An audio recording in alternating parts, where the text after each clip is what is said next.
Ay, hace frío, ni modo. Pero bueno, empecemos. Y vamos rápido. Hoy vamos a hablar de la importancia que tuvo Noruega para la fabricación de la bomba atómica. Pero esta importancia es estratégica porque los aliados usaron Noruega para confundir a los alemanes. Es una de las historias más fascinantes en lo personal de la Segunda Guerra Mundial, pero es una que no mucha gente conoce y por eso vamos a hablar de ella. Empecemos por el principio. Iniciada en abril de 1940, la batalla por Noruega mantuvo ocupados a los alemanes hasta junio. En mayo, en Tromsø, el gobierno noruego tuvo su última reunión en su territorio en lo que quedaba de la guerra. Luego de ese encuentro, aproximadamente 400 funcionarios del gobierno, incluso la familia real noruega, tuvieron que escapar hacia Londres por mar. Pero a unos 130 kilómetros de Oslo, en Rjukan, Noruega planteaba algunos problemas. Allí se encontraba la central hidroeléctrica Vemork, que era la única central en el mundo capaz de producir agua pesada en cantidades suficientes para crear la bomba atómica. Y el valor del agua pesada tenemos que recordar que radica en su capacidad como moderador de neutrones, por lo que la central Vemork era importante tanto para los alemanes como para los aliados. Y una vez ocupada Noruega, Suecia,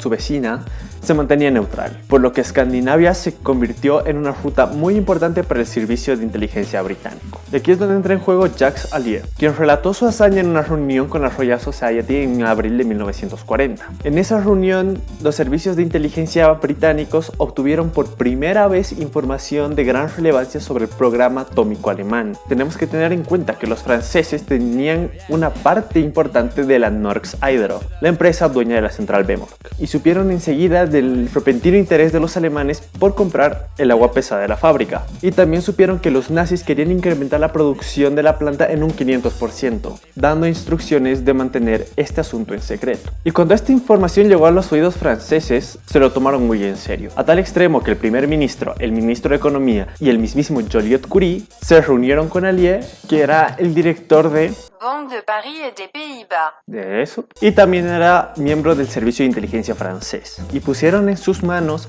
los recursos suficientes para comprar a los noruegos toda su agua pesada. Y como contó en su reunión en la Royal Society, Allier viajó a Noruega con pasaporte falso e hizo sus maletas preparadas especialmente para no destruir la composición química del agua pesada, y ante las narices de los alemanes, el francés robó 185 kilos de agua pesada y las reservas pasaron de Noruega en secreto a Escocia, luego a Londres y al final a París. Pero no se quedaron ahí las aventuras de los 185 kilos de agua pesada, porque tras la ocupación de Dinamarca, la invasión relámpago de los Países Bajos y Bélgica y la muy dramática caída de Francia en mayo de 1940, los aliados se vieron obligados a trasladar el agua pesada otra vez. Primero los llevaron a Rumont, donde los escondieron en una cárcel. Cuando los alemanes por fin ocuparon Francia, se llevaron rápidamente el agua pesada a Burdeos y de allí los embarcaron en un barco británico que zarpó rápidamente a Falmouth.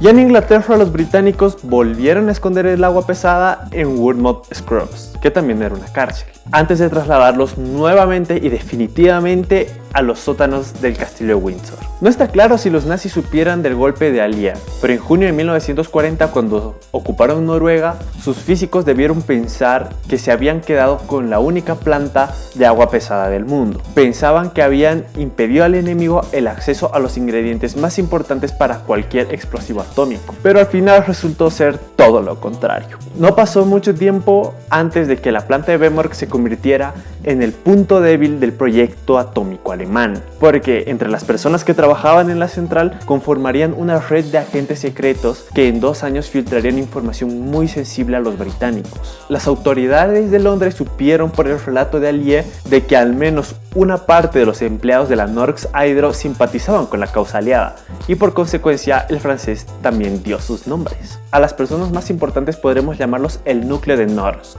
Eran Leif Tronstad, Homer Brun y Eric Welsh. Pero hablemos un poco de Leif Tronstad, que nació en Bærum, al oeste de Oslo. Estudió química en el Instituto Noruego de Tecnología, luego estudió en Berlín y también en Cambridge. Fue uno de los pioneros en la investigación del agua pesada, motivo por el cual participó estrechamente en la construcción de la planta de Vemork. Cuando estalló la guerra y los nazis invadieron Noruega, Tronstad se unió a la resistencia, donde se ocupó de filtrar información a Londres. Pero su labor más importante importante consistió en dar cuenta de los movimientos de entrada y salida de los buques alemanes del fiordo de Trondheim. Al poco tiempo, Tronstad empezó a dar información sobre el agua pesada, lo que llevó a establecer contacto con Omar Brun, que trabajaba en la planta de Vemork. Brun sabía desde el principio del interés de Norsk Hydro sobre el agua pesada, producto derivado de la actividad principal de la central hidroeléctrica de Rjukanfoss. La central suministraba electricidad a la planta de Vemork, que manufacturaba explosivos y amoníaco para su conversión a nitratos fertilizantes. Tronstad fue ampliando sus actividades hasta participar en la organización del Milorg, la Resistencia Nacional Noruega. Todo salió bien hasta otoño de 1941, cuando tuvo que escapar. Y escapó a Londres, obviamente. Y ahí fue llevado al CIS y ahí fue donde conoció a Eric Welsh. Welsh era británico de nacimiento y era un químico de gran formación, al igual que Tronstad.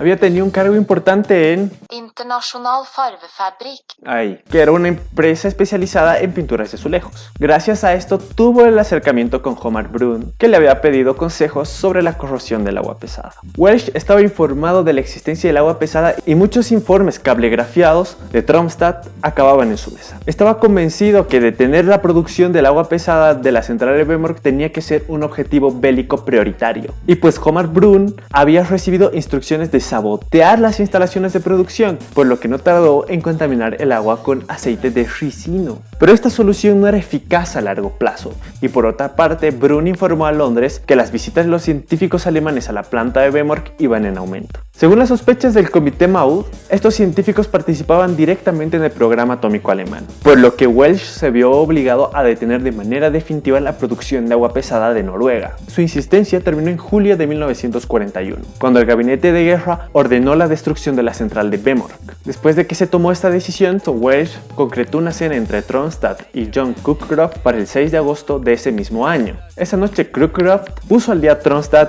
sobre las medidas tomadas por los aliados y le hizo un resumen sobre los progresos técnicos y le contó sobre la opinión aliada sobre los posibles avances del programa nuclear alemán. Ante las presiones de sus superiores, que pedían la destrucción de la planta de Vemork, Welsh miró mucho más allá del CIS, que no tenía la capacidad suficiente para llevar esta misión a cabo, y la alternativa más obvia era la SOE, que el mismo Winston Churchill había creado en julio de 1940. Este organismo, la SOE, se especializó en contactar con los grupos de la resistencia de toda Europa, la mayoría de los cuales llevaban a cabo todo tipo de actos de sabotaje contra la maquinaria de guerra alemana. Y tenemos que tener en cuenta que Vemork se encuentra al oeste de Noruega, que es un lugar muy complicado y muy duro por las condiciones ambientales. Cualquier equipo de sabotaje que pueda aterrizar en la zona tenía que tener en cuenta la dureza del entorno. Y en el transcurso de la guerra, el bloque aliado organizó no menos de 4 operaciones en las instalaciones de Vemork. El 19 de noviembre se produjo una operación de nombre Frishman, que fue un total fracaso donde murieron al menos 30 personas. El 16 de febrero de 1943 se realizó otra operación llamada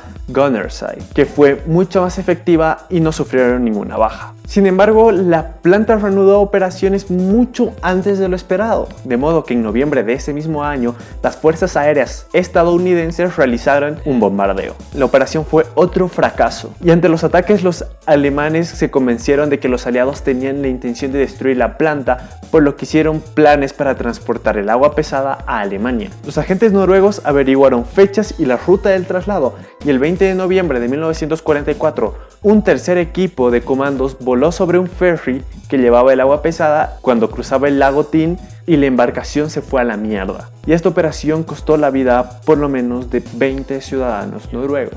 Y no podemos pasar por alto que los sabotajes a la central de Vemork tenían un objetivo muy estratégico. En el fondo, las operaciones pretendían que los nazis se convencieran de que sus rivales le daban mucha importancia al agua pesada, más de la que en realidad tenía. Pero los aliados estaban tomando otro camino, por lo que al final todo era una mentira. Pero los físicos en Alemania no habían deducido las mismas líneas de trabajo que los físicos aliados, en parte por el error de Walter Boot, de quien hablamos en un anterior video, y por otra parte en la campaña de sabotaje en Vemork. En realidad los objetivos del Comité Mao y el núcleo de NORCS estaban muy relacionados. La información confidencial sobre el programa atómico alemán era tan importante para el curso de los acontecimientos como los avances de física e ingeniería de los científicos aliados. Esta información tuvo como destino especial Londres, pero los británicos no la compartieron a tiempo y cuando lo hicieron, los estadounidenses no le dieron la importancia necesaria, de forma que Washington, a pesar de sus considerables recursos para no hacerlo, siempre sobreestimaron la capacidad alemana para construir armas atómicas. Y bueno, acá quedamos hoy. Y nada, no te olvides hacerle caso al Kun Agüero. Bueno, si te gustó, dale like, suscríbete y toca todos los botones y dale fruta. Y nos vemos en el siguiente video. Y muchas gracias por verme. Adiós. Que era el director del, no sé francés, de Rius Campos. Había tenido un cargo importante en la Interhexagonal, ni puta idea.